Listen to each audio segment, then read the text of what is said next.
Hey, everybody. How wonderful to see you.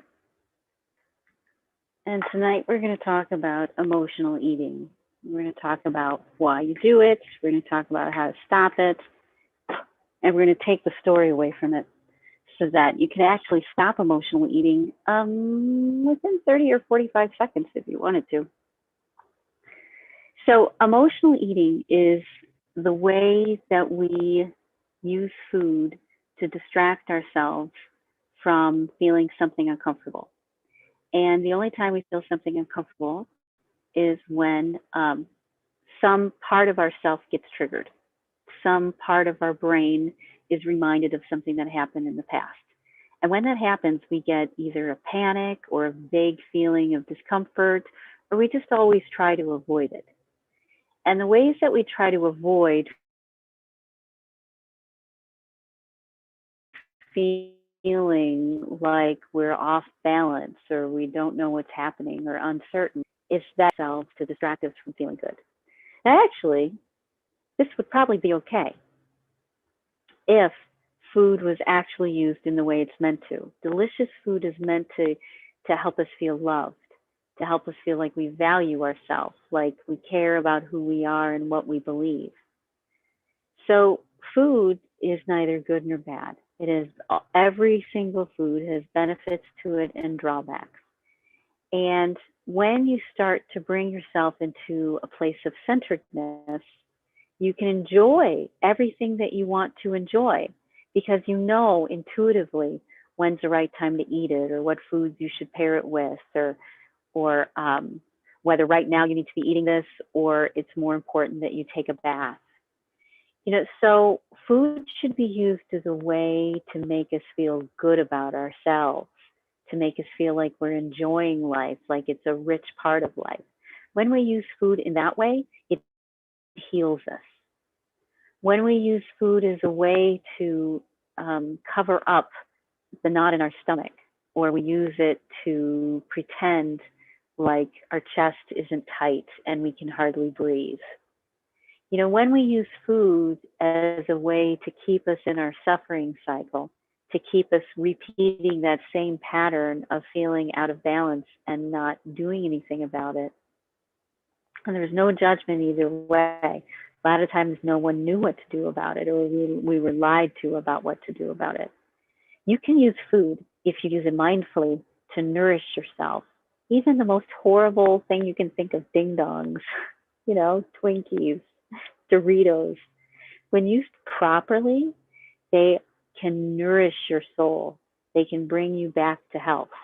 But if used as a way to um,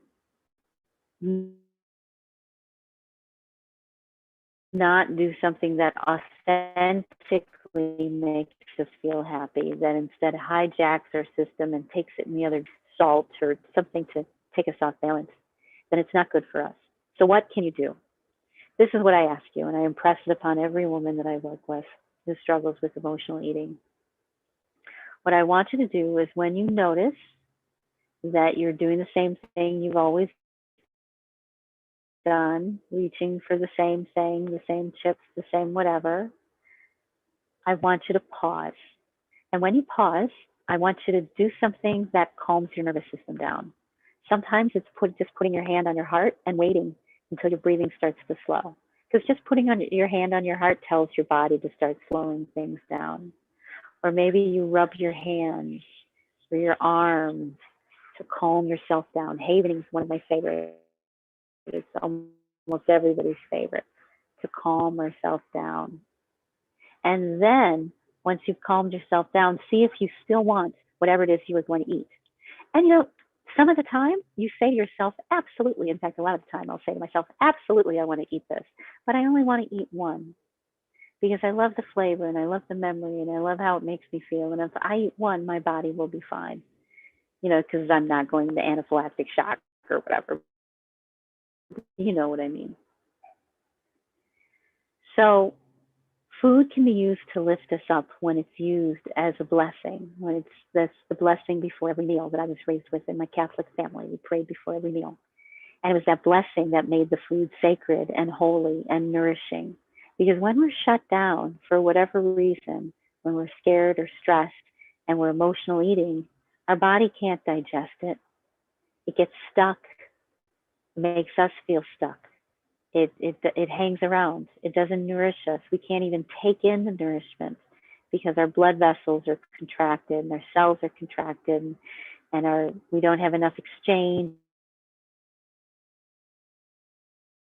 of oxygen because our chest is tight. And, when we are distraction in a way that keeps you stuck, like you're not paying attention to the delicious food you're eating, then that just keeps you along that path of suffering, of being dysregulated. But when you use that same food and you pause and you smell it and you touch it and you think about your memories around it. I learned this in Colombia.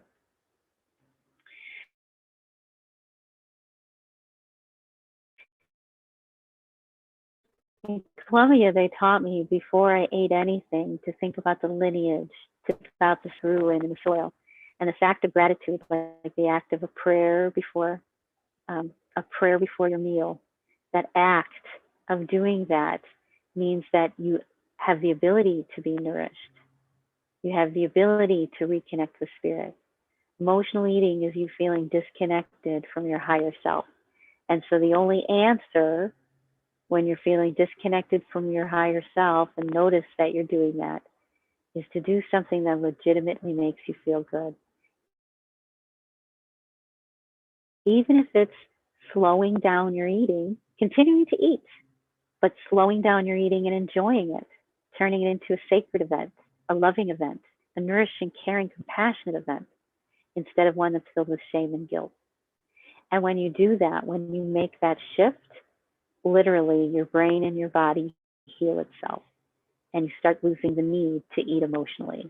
You stop feeling controlled by your emotional eating, controlled by your cravings. You stop feeling controlled by the subconscious thing that keeps you stressed out and feeling unhealthy and sad and sick. So literally, doing something that makes you feel happy, legitimately happy, that you're present to, even if it's the same bad habit you were doing, it's the act of being grateful and present with it that does the magic. So I invite you to do this. I want you to pay attention for the next couple days. If you notice yourself eating emotionally, or even let's just do it this way. Make it a rule for the next few days that before you eat anything, you haven or you TAT point or you do heart math exercises, you do something to regulate your nervous system, almost like the prayer, or you pray, but you do something to regulate your nervous system before you eat, every time you eat. And let's just see if your emotional eating starts to dial down, if the cravings start to dial down. Make yourself that promise. Do it just for a few days. Still do the exact same thing you were always going to do, except before you do it, balance yourself out. Pray or haven or center yourself. Give it a shot. I want to hear what happens. Let me know. Make comments down if you try this and let us know, because I'm very confident. Okay, so I hope you have a great rest of your day, a great night. And I'm looking forward to seeing you tomorrow. I love you all. Thank you. All right, good night.